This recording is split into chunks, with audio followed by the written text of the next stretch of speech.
সে যখন নদীতে ঝাঁপ দিয়ে আত্মহত্যা করতে যাচ্ছিল ঠিক তখনই তার ফোনটা বেজে ওঠে। ফোনে তাকে জানানো হয় যে তার ক্রেডিট কার্ডের বিল 16 লক্ষ হয়ে গিয়েছে।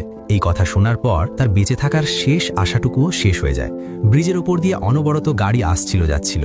এই ভিড়ের মধ্যে থেকে একজন মানুষ যে নিঃশব্দে হারিয়ে গেল তা কেউ লক্ষ্যও করল না।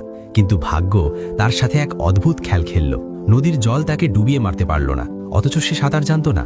উল্টে স্রোত তাকে ভাসিয়ে নিয়ে গিয়ে নদীর মাঝখানে এক জনমানবহীন নির্জন দ্বীপে পৌঁছে দিল। জলে ডোবার সময় সে যে মৃত্যুভয় অনুভব করেছিল তা মনে করে সে দ্বিতীয়বার প্রাণ দেওয়ার চিন্তা ছেড়ে দিল। দূরের উঁচু উঁচু বিল্ডিংগুলো দেখে তার মনে হচ্ছিল যদি সে ওই বিল্ডিংগুলোর ছাদ থেকে ঝাঁপ দিত তবে হয়তো সে মারা যেত। সে বিল্ডিংগুলোর দিকে হাঁটা শুরু করল, কিন্তু সে যেদিকেই যায় না কেন সামনে শুধু নদীর জল। তখন সে বুঝতে পারে সে নদীর মাঝখানের একটা ছোট্ট দ্বীপে ফেসে গেছে। তার সামনে ওপরে একটা ব্রিজ ছিল, কিন্তু তার থামগুলো এতটাই মসৃণ আর খাড়া ছিল যে সেগুলোতে ওঠা ছিল তার পক্ষে অসম্ভব, যেন কেবল টিকটিকিই উঠতে পারবে। এর মধ্যে তার ফোনটি জলে পড়ে পুরোপুরি নষ্ট হয়ে গিয়েছিল। বাধ্য হয়ে সে বালির ওপর বড় বড় অক্ষরে হেল্প মানে সাহায্য লিখে রাখে, যাতে কেউ এটা দেখে তাকে উদ্ধার করতে আসে। কিন্তু রাত হয়ে যায়, কেউ তাকে দেখতে এলো না। এই আইল্যান্ডে কোনো রকম ভাবে সে রাতটুকু কাটায়। পরের দিন সকালে তার সঙ্গে এমন কিছু ঘটে যার সে কল্পনাও করেনি। আসলে সকালে একটি জাহাজের হর্নের শব্দে তার ঘুম ভাঙে। সেটি ছিল পর্যটকদের একটি বড় জাহাজ। কিম এটা দেখে খুশিতে নাচতে লাগলো। সে ভাবছিল এখানেই সব শেষ, সে বেঁচে যাবে। সে তাড়াহুড়ো করে নিজেকে একটু গুছিয়ে নিল যাতে তাকে খুব বেশি নোংরা না দেখায়। তারপর মুখে বড় হাসি নিয়ে হাত নেড়ে চিৎকার করে সাহায্য চাইতে লাগলো। কিন্তু জাহাজের লোকজন তাকে দেখে ভাবে সে বোধহয় তাদের অভিবাদন জানাচ্ছে, তাই তারাও হাসি মুখে হাত নেড়ে জবাব দিল। কিম বুঝতে পারে যে পরিস্থিতি বিপরীত হয়ে গেছে। সে দ্রুত তার চেহারার অভিব্যক্তি বদলালো, কিন্তু ততক্ষণে অনেক দেরি হয়ে গেছে। জাহাজটি অনেক দূরে চলে গেছে। এরপর আর কোনো জাহাজ এলো না। সে ভেতর থেকে ভেঙে পড়ে এবং ভাবল যখন এখান থেকে বেরোনোর কোনো পথই নেই তখন গলায় দড়ি দিয়ে সব শেষ করে দেওয়াই ভালো। যেই না সে গলায় ফাঁস লাগাতে যাবে তখনই তার পেট প্রচণ্ড মোচড় দিয়ে উঠল। আসলে অনেকক্ষণ জলে ভিজে থাকার কারণে তার পেট খারাপ হয়ে গিয়েছিল। সে যখন ঝোপের আড়ালে পেট খালি করতেছিল তার নজর পড়ে মাটিতে ফুটে থাকা কিছু ফুলের ওপর। সে একটি ফুল ছিঁড়ে মুখে নেয়। সেটি ছিল খুব মিষ্টি, একদম ছোটবেলার স্বাদের মতো। স্মৃতি মানুষকে অতীতে নিয়ে যায় ঠিকই, কিন্তু চলে যাওয়ার সময় আর ফিরে আসে না। কিছুক্ষণ কান্নাকাটি করার পর তার মাথা একটু পরিষ্কার হলো। নদীর জল খুব নোংরা ছিল, কিন্তু যখন মরার ভয়ই চলে গেছে তখন সেই জল খেতে ক্ষতি কি? মাটিতে জন্মানো মাশরুমগুলো বিষাক্ত কিনা সে জানত না, কিন্তু এখন আর ভয় পাওয়ার মতো কিছুই অবশিষ্ট ছিল না, তাই সে সেগুলো কাঁচা খেয়ে নেয়। এরপর রাত নেমে আসে। রাতে সে পকেট থেকে সেই ভারী বিলওয়ালা ক্রেডিট কার্ডটা বের করে। সেভাবে যখন মরেই যাব তখন টাকা মেটানোর চিন্তা করে লাভ কি? সে শহরের দিকে মুখ করে তার মনের সব জমে থাকা রাগ উগড়ে দেয়। পরের দিন সে এক অদ্ভুত শান্তি অনুভব করে। সে বালিতে লেখা হেল্প মুছে দিয়ে সেখানে হ্যালো লিখে দেয়। দ্বীপে কাজের জিনিস খুঁজতে খুঁজতে হঠাৎ সে একটা পুরনো হাঁসের মতো দেখতে নৌকা খুঁজে পায়। যে মানুষটি সারা জীবন নিজের একটা বাড়ি কিনতে পারেনি, আজ তার কাছে নিজের আস্ত একটা বাড়ি ছিল। টানা কয়েকদিন মাশরুম খেয়ে খেয়ে সে ক্লান্ত হয়ে পড়েছিল, তাই সে ঠিক করে এবার কিছু ননভেজ খাওয়া যাক। সেখানে পড়ে থাকা কিছু পুরনো বস্তা দিয়ে সে মাছ ধরার জাল তৈরি করে। কিম বহুবার মাছ ধরার চেষ্টা করে, কিন্তু একটা মাছও তার জালে ধরা পড়ে না। এরপর সে ভাবল বর্ষা বা তীরের মতো কিছু দিয়ে মাছ শিকার করবে। সে সজোরে আঘাত করে, কিন্তু মাছ তো ধরা পড়লই না, উল্টে সেই ধারালো অস্ত্রটা তার নিজের পায়ের ঠিক পাশেই বালিতে গেঁথে দেয়। অল্পের জন্য সে পঙ্গু হওয়া থেকে বেঁচে যায়। হার মেনে সে বুনো হাঁস ধরার চেষ্টা করে, কিন্তু সেখানেও ব্যর্থ হয়। অবশেষে তার নজর পড়ে গাছের ওপর থাকা পাখির ডিমের দিকে। সে চিৎকার করে খুশি হয়ে গাছে ওঠার জন্য ঝাঁপিয়ে পড়ে, কিন্তু গাছে ওঠা তার জন্য এতটাই কঠিন ছিল যে ঘষ্টানি খেয়ে তার প্যান্ট ছিঁড়ে যায়। উপরে ওঠার বদলে সে আরও 10 সেন্টিমিটার নিচে নেমে পড়ে। তার মনে হয় যে মানুষটি শহরে অকেজো ছিল সে এই নির্জন দ্বীপেও অকেজোই রয়ে গেছে। হয়তো তার কপালে শুধু মাশরুম খাওয়াই লেখা আছে। একদিন বালিতে সে কাপড় কাচার সাবানের একটি বোতল দেখতে পায়। সে ভাবল যাক, এই সুযোগে অন্তত চুলগুলো তো ভালো করে ধুয়ে নেওয়া যাবে। কিন্তু অর্ধেক মাথা ধোয়া হতেই সে দেখে কিছু মাছ জলের ওপর ভেসে উঠেছে। তার মনে প্রশ্ন জাগে, এগুলো কি সাবান জলের বিষক্রিয়ায় মরে গেল, নাকি অন্য কিছু ব্যাপার ছিল? কারণ যাই হোক, এখন তার কিছু যায় আসে না। তার কাছে এখন খাওয়ার জন্য আগুনে পোড়া মাছ আছে। মাছগুলো থেকে হালকা সাবানের গন্ধ আসছিল, তবুও সে সেগুলো বেশ মজা করেই খায়, কারণ অনেক দিন পর সে পেট ভরে কিছু খেতে পেয়েছে।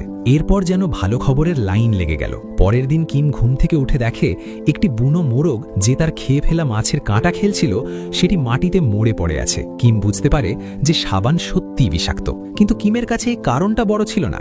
বড় ছিল তার সামনে পড়ে থাকা রোস্টেড চিকেনে একটা বড় কামড় দিতেই সে অনুভব করে যে এই দ্বীপে জীবন একঘেয়ে মনে হলেও এই একঘেয়েমির মাঝে এক অদ্ভুত শান্তি লুকিয়ে আছে। এমন এক শান্তি যা সে শহরের ইঁদুর দৌড়ে কোনো দিন পায়নি। যখন সে ঘড়ির কাঁটা, ফোন কল, বিল আর দুশ্চিন্তা থেকে দূরে সরে এলো এবং চারপাশের সবুজ প্রকৃতি, বাতাসের শব্দ আর পাখিদের ডাককে অনুভব করতে শিখল, তখন তার মন ছোটবেলার মতো স্বাধীন হয়ে উঠল। এখন সে নিজেকে ফিট রাখতে মাঝে মধ্যে হালকা ব্যায়ামও করত। কখনো পাথর তুলে ওজন ব্যায়াম করত, তো কখনো বালির ওপর দৌড়াত। একঘেয়েমি কাটাতে সে নিজের জন্য একটা খেলাও বানিয়ে নিয়েছিল। বুনো ফলগুলোকে মাটিতে রেখে লাঠি দিয়ে মেরে গল্ফ খেলত।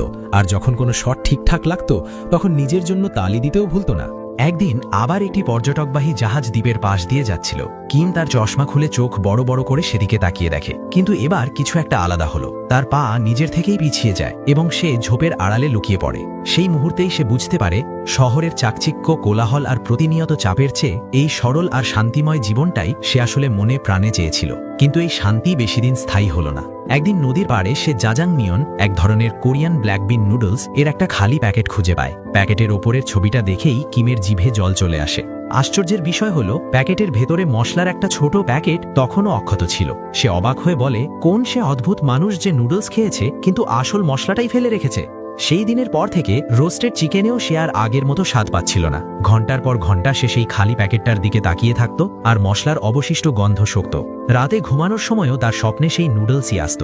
কখনো সে দেখত সে ধোয়া ওঠা গরম গরম নুডলস খাচ্ছে, আবার কখনো দেখত শুধু নুডলসের বাটিটা হাতে নিয়ে সে বসে আছে। পরের দিন সে মনে মনে প্রতিজ্ঞা করে যে এই দ্বীপেই সে নুডলস বানিয়ে দেখাবে। সে বিভিন্ন ধরনের ঘাস, শিকড় আর পাতা জোগাড় করে। তারপর সেগুলো পাথর দিয়ে পিষে জলে মিশিয়ে আটা মাখার মতো চেষ্টা করে। কিন্তু প্রতিবারই কিছু না কিছু ভুল হয়ে যেত। কখনো মিশ্রণটা খুব পাতলা হয়ে যেত, আবার এত শক্ত হতো যে নাড়ানোই যেত না। প্রতিদিন প্রতি রাত তার মাথায় শুধু ওই খাবারের চিন্তাই ঘুরত। ক্ষুধার জ্বালায় তার মুখ থেকে লালা ঝরত। একবার তার মনে হয়েছিল যে শুধু মশলাটাই চেটে খেয়ে নেবে, কিন্তু সে নিজেকে সামলে নিল। সে এভাবে হার মানার পাত্র নয়, তার চাই আস্ত এক বাটি নুডলস। একদিন সে স্বপ্নে নুডলস খাচ্ছিল, এমন সময় নৌকার ছাদে পাথর পড়ার মতো বিকট শব্দে তার ঘুম ভেঙে যায়। ওপরে তাকিয়ে দেখে পুরো ছাদ পাখির বিষ্ঠায় পটিতে ভরে গেছে। এটা দেখে তার মাথায় একটা বুদ্ধি আসে। পাখিরা তো এদিক সেদিক থেকে শস্য দানা আর বীজ খায়। যদি কোনো পাখির পেট খারাপ হয়ে থাকে, তবে তার পেটের মধ্যে থাকা বীজ নিশ্চয়ই অক্ষত থাকবে। এই আশায় তার বুক ধুরুঠুরু করতে লাগে। সে তক্ষুনি পকেট থেকে তার সেই অকেজো ক্রেডিট কার্ড বের করে আর তা দিয়ে ঘষে ঘষে সব নোংরা এক জায়গায় জড়ো করে। তারপর দ্বীপের ঠিক মাঝখানে একটা খালি জায়গা বেছে নেয়, যেখানে এই নোংরাগুলো সে চাষ করবে। নৌকার সিটটাকে কোদালের মতো ব্যবহার করে সে গায়ের জোরে মাটি খুঁড়তে লাগে। নুডলস খাওয়ার ইচ্ছা তার এতটাই প্রবল ছিল যে অর্ধেক টন ওজনের বিশাল এক পাথরও তাকে আটকাতে পারে না। বীজ বোনার পর সে নিজের কোট দিয়ে একটা কাকতাড়ুয়া বানিয়ে দিল, যাতে কোনো পাখি তার স্বপ্নের ফসল নষ্ট করতে না পারে। সে কাকতাড়ুয়াটার দিকে তাকিয়ে এমনভাবে হাসছিল যেন তার জীবনের সবথেকে বড় কাজটা সে সফলভাবে সম্পন্ন করেছে। কিন্তু তখন এমন কিছু ঘটে যা কিমের কোনো ধারণাই ছিল না, যে দূর থেকে এক জোড়া চোখ তার প্রতিটি কাজ খুঁটিয়ে লক্ষ্য করছে। সেই চোখ জোড়া ছিল এক সুন্দরী মেয়ের, যে মানুষের সঙ্গ এড়িয়ে চলত এবং নিজের ঘর থেকে খুব একটা বেরোতো না। তার ঘরটা সবসময় আবর্জনায় ভরে থাকত। জানালার পর্দাগুলো সবসময় শক্ত করে বন্ধ থাকত, মানে সে সবসময় বন্ধ করে রাখত। যখন তার মা ঘরের বাইরে থেকে জিজ্ঞেস করত তার কি খাবার চাই, সে মুখে কোনো কথা বলতো না, শুধু মোবাইলে মেসেজ পাঠিয়ে দিত। মা দরজার বাইরে খাবার রেখে চলে যাওয়ার পরই মেয়েটি দরজা একটুখানি ফাঁক করে খাবার ভেতরে টেনে নিত। সারাদিন সে ইন্টারনেটের ভার্চুয়াল জগতেই বাস করত। সেখানে ছবি আর গল্প সব অন্যদেরই ছিল, কিন্তু সেই নকল দুনিয়ায় সে যা খুশি হতে পারত।